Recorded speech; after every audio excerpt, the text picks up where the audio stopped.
Hey, what is up, guys? This is part 3 of the series. This is my Warlock build that I am telling people to start using because of next season when Starfire gets nerfed. I use this all the time personally because I don't want to be a Starfire follower. I obviously use Starfire in general because it is a good exotic and I can do a lot of damage with it, but that just depends on the situation. But in general, when I do helps or I assist people in raids, this is the build that I use. I use Izanagi, and I use an auto-loading hothead with Lunafaction, so I do have faster reload on my Izanagi. And I didn't say this in my Titan videos, but the reason why I'm not using double special for Izanagi is because it's so much harder to get ammo for Izzy. If you're not getting a lot of special, just say you get like 2 or 3 blocks, that's only like 2 or 3 shots you get if you're using a double special. Whereas if you're using primary, that's like 5, 7 shots, in between or 5 or 7 shots of special ammo. You would rather just do that and just play it safer. Like I said, that's just coming from a personal preference. You guys can change it up if you like that. Otherwise, I'm not actually using fusionades on this build. I use solonades because I like to use it just for ad clear, which is quite nice in general. Still using the touch of flame aspect and the Icarus dash, but they don't really matter. The only things that are different on these here, and I'm not going to show them to you because a lot of people do disagree with me in general on this type of stuff. I'm still tweaking some of that to some of my other builds that actually makes it a bit better. But what that does there, which I didn't show you, is that is just getting me radiant power buff. But what I'm changing that all to is just an ignition base. So you're just going to be igniting whatever boss you deal with.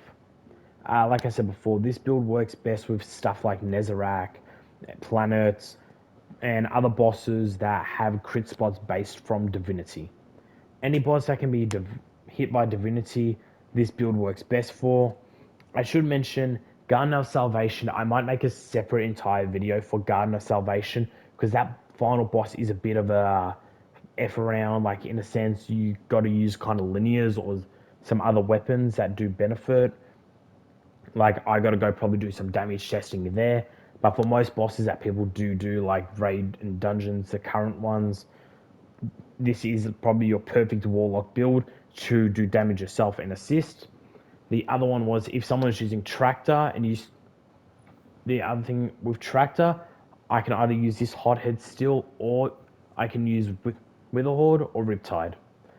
Like I said, my Riptide has auto loading, so does my Witherhoard. The other tactic you can do with that combo is with the Witherhoard, if you have a field prep rocket instead, a better rocket that's got field prep, you use field prep instead of Witherhoard. Shoot a Witherhoard, shoot 2 rockets, make sure you crouch while you're reloading, shoot 2 rockets, reload again, shoot another Witherhoard, and you're back to rockets. It's just these type of things, guys, that help you out. And like I said, with that type of build with Witherhoard, you could actually use a trace rifle in that secondary spot and use a double special. I wouldn't recommend it with Riptide. I would still recommend using a normal weapon, but that's just me personally. Otherwise, I hope you guys enjoyed. I hope these are helping you out. My next video is going to be a Void Warlock. So if you want to use Void Warlock, one weapon that you'll notice is going to be the two-tail fox in that build. I hope you guys actually use this Void build with the two-tail, because this is how two-tail gets enhanced damage at the same time. You need all these weakening effects to boost that damage. Otherwise, I hope you guys enjoyed this video. Just like and sub if you want to continue on with the series. Otherwise, GG's, good luck.